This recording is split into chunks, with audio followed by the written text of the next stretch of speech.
দক্ষিণের জনপ্রিয় অভিনেত্রী রাশমিকা মান্দানা বিভিন্ন কারণে নানা সময়ে যিনি সংবাদের শিরোনাম হয়েছেন, কখনো সিনেমার কারণে, কখনো আবার তার বহু চর্চিত বয়ফ্রেন্ডকে নিয়ে। নেটিজেনদের মাঝেও আলোচনা সমালোচনার তুঙ্গে থাকেন তিনি। সম্প্রতি এক সাক্ষাৎকারে নিজের সাফল্য এবং প্রেম নিয়ে মুখ খুলেছেন তিনি। কি জানালেন রাশমিকা? বিস্তারিত ডেস্ক রিপোর্টে।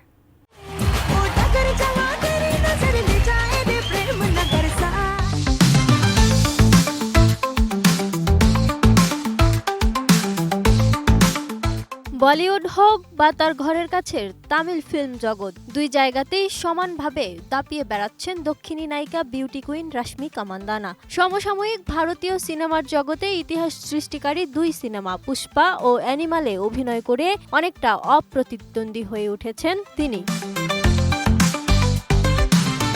সম্প্রতি এক সাক্ষাৎকারে এবার প্রেম জীবন নিয়ে কথা বলেছেন রাশমিকা। তিনি জানিয়েছেন তার জীবনেও একজন সঙ্গী রয়েছেন। রাশমিকা বলেন তার নিজের বাড়ি তার জীবনে সবচেয়ে আনন্দের জায়গা, তিনি সেখানেই শান্তি খুঁজে পান। সঠিক প্যাড আর সঠিক তথ্য দিয়ে এসব সামলে নিব এক হয়ে। Monalisa sanitary napkin. সাফল্য নিয়ে বললেন, সাফল্য আসবে যাবে, এটা চিরস্থায়ী নয়। জানান তার জীবনে অনেক কাছের মানুষ আছে, তিনি কারো বোন, কারো মেয়ে, কারো আবার সঙ্গী। জনপ্রিয়তা যার যার নিজের জায়গায়, এই জীবনকে খুব উপভোগ করেন তিনি। এদিকে রাশমিকা কারো সঙ্গী কথাটা শুনে ভীষণই খুশি ভক্তরা। অবশেষে অভিনেত্রী স্বীকার করেছেন তারও একজন সঙ্গী রয়েছেন। অভিনেত্রীকে জিজ্ঞেস করা হয়েছিল একজন পুরুষের মধ্যে সবচেয়ে বেশি কোন বিষয়টি তাকে আকর্ষণ করে। তার কথায় চোখ হলো মানুষের আত্মার জানালা, এমন লোকদের প্রতি তিনি আকৃষ্ট হন, যিনি চারপাশের মানুষকে সম্মান করেন এবং যাদের মুখে হাসি আছে।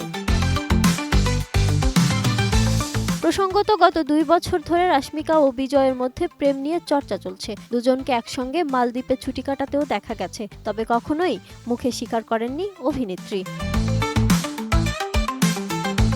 অ্যানিমাল এবং পুষ্পা 2 দ্য রুলের মতো ছবির মাধ্যমে দর্শকদের মাঝে আলাদাভাবে নজর কেড়েছেন রাশমিকা মান্দানা। তা নিয়ে তাকে কখনো অহংকার বা ঔদ্ধত্যপূর্ণ আচরণ করতে দেখা যায়নি। এত সাফল্যের পরও অভিনেত্রী নম্রভাবে সকলের সঙ্গে কথা বলেন।